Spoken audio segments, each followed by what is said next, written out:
ஒவ்வொரு முஃமின்களுடைய ஆசை என்பது நரகத்தில் இருந்து விடுதலை பெற்று சொர்க்கத்தில் நுழைய வேண்டும் என்பதாகும்.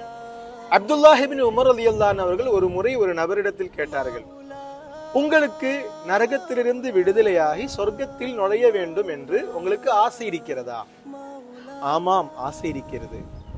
அப்துல்லாஹ் இப்னு உமர் ரலியல்லாஹு அன்ஹு அவர்கள் கேட்டார்கள், உங்களுடைய பெற்றோர்கள் உயிருடன் இருக்கிறார்களா?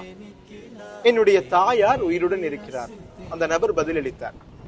அப்துல்லாஹ் இப்னு உமர் ரலியல்லாஹு அன்ஹு அவர்கள் சொன்னார்கள், அப்படி என்றால் உன்னுடைய தாயிடத்தில் பேசும் பொழுதெல்லாம் நீ மென்மையாக பேசு, உன்னுடைய வார்த்தைகளை மென்மையாக பயன்படுத்து, அவர்களுக்கு நீ உணவளித்து மகிழவை.